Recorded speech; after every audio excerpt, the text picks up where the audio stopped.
Coming up on MCTV this week, discover the health and safety reports surrounding the Monmouth community's water lines and learn about the events surrounding Public Health Awareness Week. This week starts now.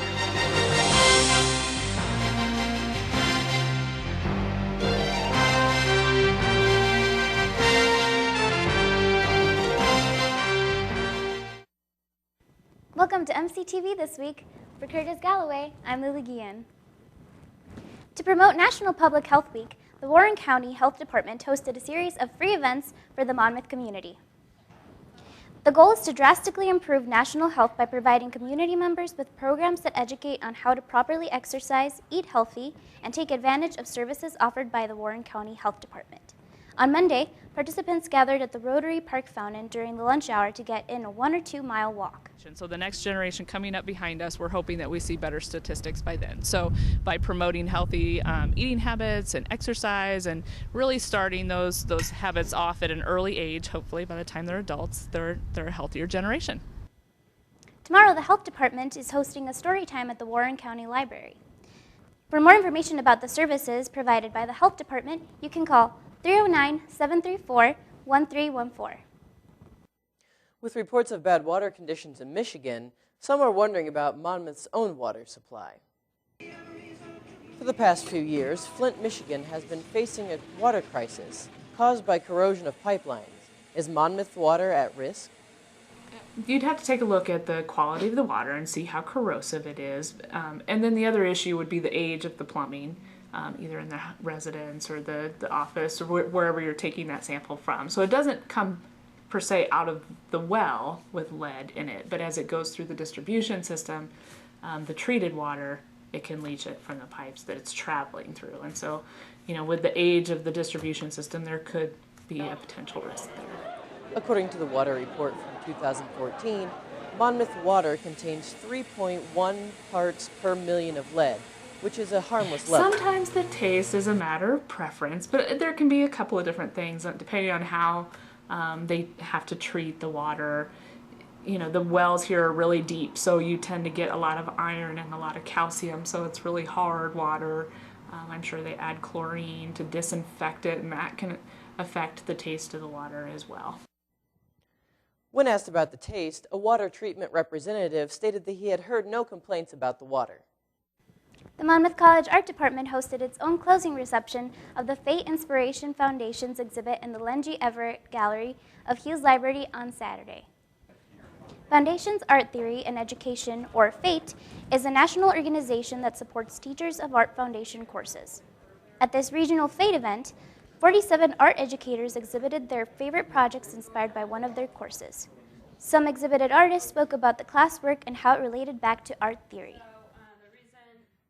This Saturday was a special occasion because we paired the closing reception of the exhibition with a mini conference, and we shared some of our favorite teaching assignments and talked about the challenges and rewards of teaching foundations level art, and it was really wonderful. FATE is an organization that focuses on teaching, and we're really happy to be a part of it. It's a good group of people to know. The Senior Art Capstone exhibition is to be displayed next in the Lengy Everett Gallery of Hughes Library on April 11th. Monmouth College and Warren County teamed up for this year's Relay for Life fundraiser on Saturday, April 2nd. Survivors, family, and friends walk around the tracks to celebrate a victory over cancer or to honor someone who has had cancer. After each lap, the 20 teams with 141 participants were encouraged to add a bead into a plastic lace. As the walk to end cancer took place in the tracks, there were performances by Allie Olson, the Junior Titan Twirlers, Sassy Lassies, Zorima Cruz, and Colorful Voices of Praise, as well as speakers that shared their cancer stories, including First Lady Lobie Stone, Stephanie Kincaid, Mark Anderson, and Caitlin Winkler, among others. At the end of the event, luminaria bags were lit in honor of a loved one's loss to cancer. The event raised over $24,000. If you would like to learn more about the Relay for Life or would like to donate, you can visit relayforlife.org. Taking a look at some events on campus this week. Tonight at 7 in Doll Chapel is the Greek Week show featuring talent performances, music, and skits from sorority and fraternity members. Tomorrow at 7 in the Pate Auditorium of CSB, environmental journalist Brianna Draxler will discuss environmental issues in a lecture titled Move Over Polar Bears, Telling Untold Stories of the Arctic. Friday night at 8, the Tabletop Gaming Club is sponsoring a game of night in Scotland Yard. Come out and play a variety of tabletop and video games. Coming up after the break, we take a look at Fighting Scots softball, hot start to the season.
Last Friday, the Monmouth College community remembered the life of Fighting Scots tennis player Malcolm McGuire.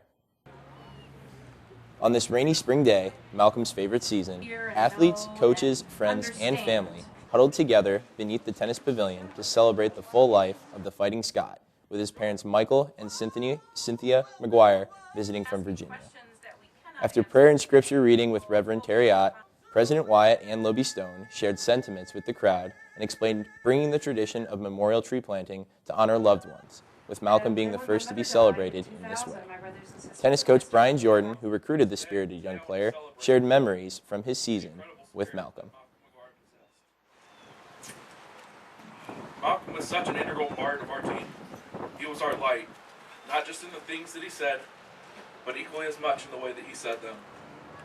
Malcolm made Monmouth tennis more than just a team. With Malcolm, we were a family, and Malcolm always was there to let the men on the team know that tennis was a game and should not be taken too seriously. The first day I met Malcolm, I had no clue that he was on the tennis team or anything. And it's the thing where you meet up with your group as a freshman the first day, and you go to like the thing where President Wyatt talks, and he was in my group, and he said we were going around telling each other our names and whatnot. So I'm Malcolm McGuire, and the lady was like, "Where are you from?" He's like, "I'm from Australia." I was like, "Oh, this is cool. This guy's from Australia, you know."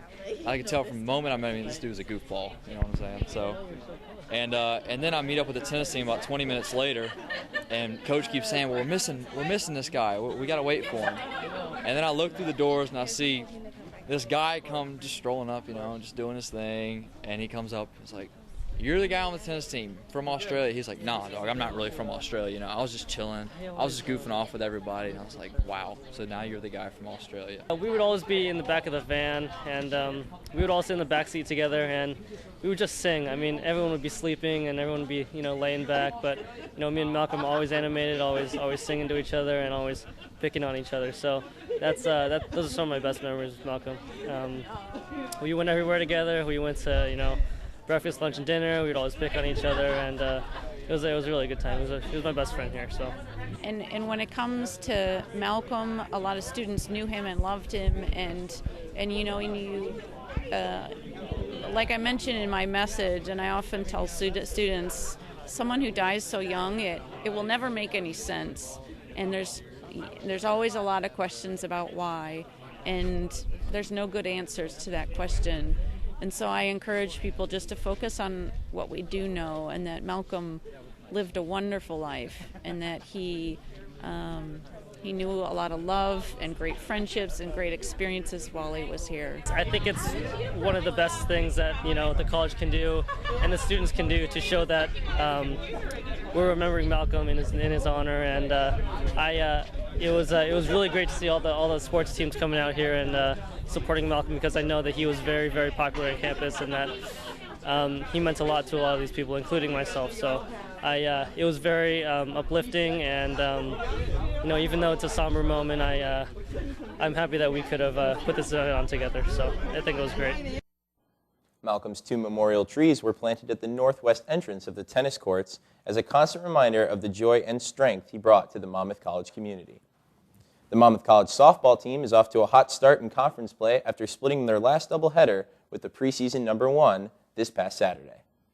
Fighting Scots softball has had an unexpected start to their season.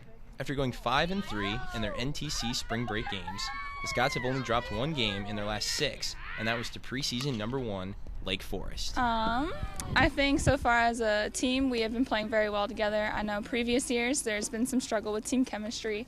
So I think this year we have a really good team chemistry. We're playing well, we get along.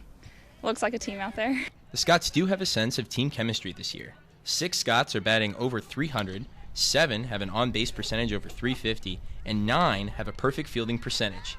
With things clicking on both offense and defense, the Scots are hoping they have what it takes to obtain their first conference crown since 1979. We played the #1 seed in the conference, Lake Forest, and we split with them.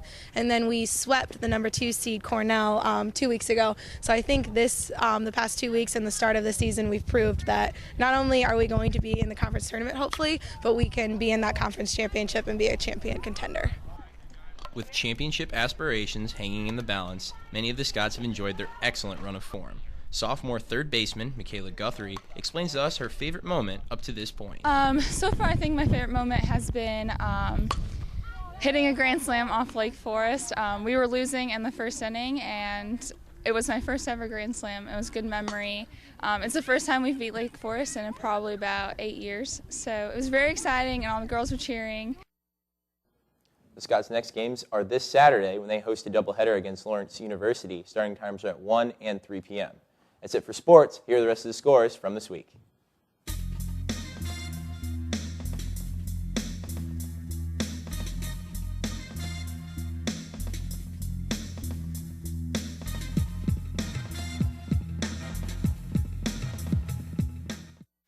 For MCTV this week, I'm Tyler Berneisen. And I'm Curtis Galloway. Make sure you tune in next week for another new edition of MCTV This Week.